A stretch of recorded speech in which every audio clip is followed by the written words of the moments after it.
नमस्कार। चर्चा दान पुण्य की हो रही हो और सूर्य पुत्र कुंती पुत्र कर्ण का उल्लेख ना हो, ये कैसे हो सकता है। कर्ण को एक आदर्श दानी माना गया है, वो इसलिए कि कोई भी व्यक्ति कर्ण के दर से खाली हाथ नहीं लौटता था और खास तौर से दिन का जो प्रथम याचक हो वो तो जो कुछ भी मांग ले कर्ण सहर्ष उसे दान में दे देते थे, फिर भले ही उस दान का उन्हें व्यक्तिगत खामियाजा क्यों ना भुगतना पड़े।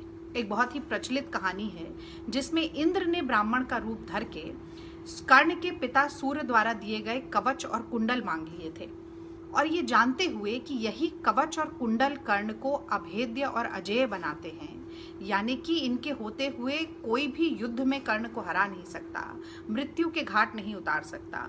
कर्ण ने खुशी खुशी इंद्र को वो कवच और कुंडल दान में दे दिए थे। पर आज की कहानी ये नहीं है। आज एक दूसरी कहानी सुनाऊंगी जिससे ये पता चलेगा कि कर्ण के समान महादानी कोई दूसरा क्यों नहीं था।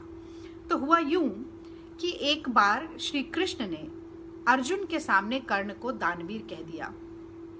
अर्जुन को अच्छा नहीं लगा। वे बोले कि मेरा साम्राज्य कर्ण के साम्राज्य से अंग देश से कहीं ज्यादा बड़ा है। यही नहीं, मैं कर्ण से कई गुना ज्यादा दान भी देता हूँ, फिर भी आप केवल कर्ण को ही दानवीर कहते हैं, ऐसा क्यों। कृष्ण मुस्कुराए।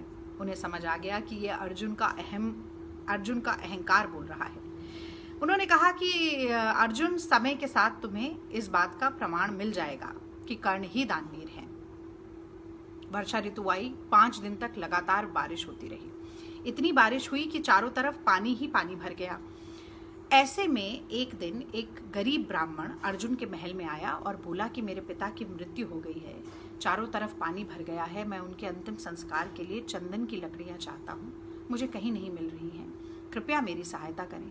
अर्जुन ने कहा, मान्यवर, आप तो स्वयं कह रहे हैं कि चारों ओर बारिश हो रही है, सारे पेड़ भीग गए हैं, लकड़ियां जो पहले से उपस्थित हैं वो सील चुकी हैं, तो मैं आपकी मदद कैसे कर सकता हूँ, मुझे आप क्षमा करें। कृष्ण वहां पर मौजूद थे। उन्होंने ये बात सुनी और उस ब्राह्मण से कहा कि तुम कर्ण के पास जाओ, वही तुम्हारी सहायता कर पाएंगे।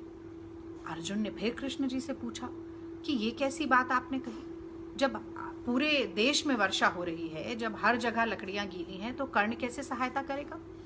कृष्ण ने कहा कि अगर कर्ण लकड़ियां नहीं दे पाए तो मैं दानवीर कहना बंद कर दूंगा। अगले दिन प्रथम याचक बनके ये ब्राह्मण कर्ण के पास पहुंचा और वही बात दोहराई कि मुझे पिता के अंतिम संस्कार के लिए कुछ चंदन की लकड़ियां चाहिए। कर्ण ने कुछ समय तक सोचा और उसके बाद अपने सैनिकों से कहा कि इस महल के जितने खंबे हैं वो चंदन की लकड़ियों से बने हैं, तुम वो सारे खंबे तोड़ दो और इन ब्राह्मण को वो चंदन के खंबे दान में दे देते हैं।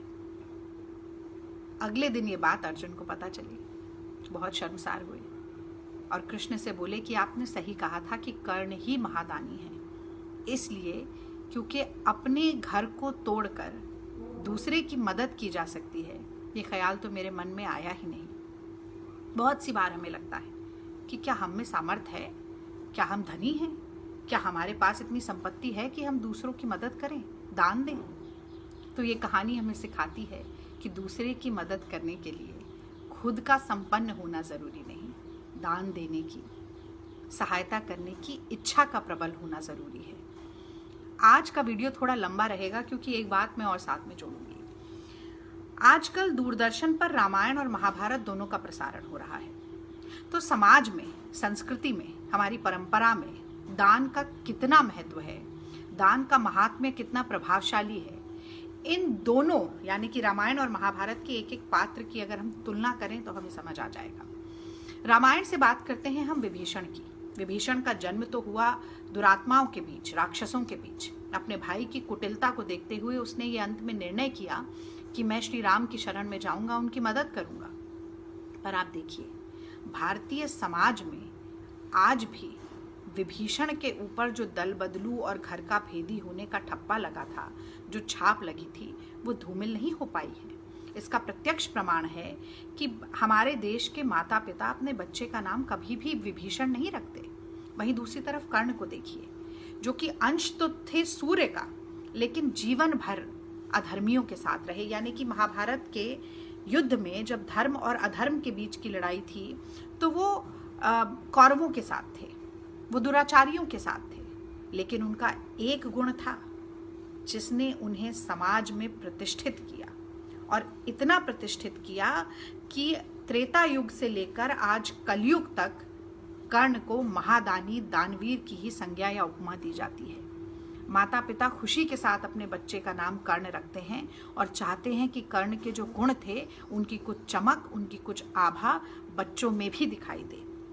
और यही नहीं, ये दानवीरता ही थी जिसके कारण कर्ण को स्वयं भी मोक्ष का द्वार मिला। वो कैसे?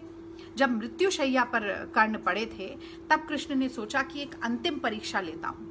एक ब्राह्मण का रूप धर के गए और कर्ण से बोले कि आप तो दानवीर कहलाते हैं, आज आप मृत्युशैया पर पड़े हैं, क्या आज भी आप मेरी कोई सहायता कर पाएंगे? तो कर्ण ने कहा जरूर, और पास में पड़ा एक पत्थर उठाया, अपना जो सोने का दांत था उसे तोड़कर श्री कृष्ण को दे दिया। पर कृष्ण की लीला तो अपरंपार है, इसके बावजूद भी बोले कि कुछ और सहायता कीजिए। तो कर्ण ने कहा कि मेरे जितने भी पुण्य हैं मैं सब आपको समर्पित करता हूँ। इसके बाद श्री कृष्ण ने अपने हाथों पर कर्ण का दाह संस्कार किया और मोक्ष का रास्ता सरल किया। तो समाज में एक ऐसा समय आज आया है, देश में एक ऐसा समय आया है जब कोरोना का कहर चारों तरफ बरस रहा है।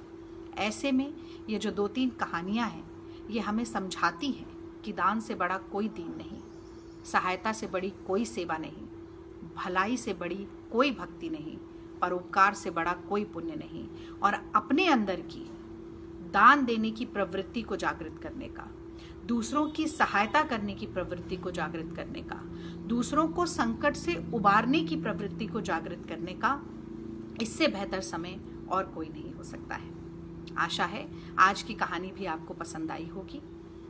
अभी कहानियों का सिलसिला जारी रहेगा, कल भी जरूर सुनिएगा। आपका बहुत बहुत धन्यवाद। जय हिंद।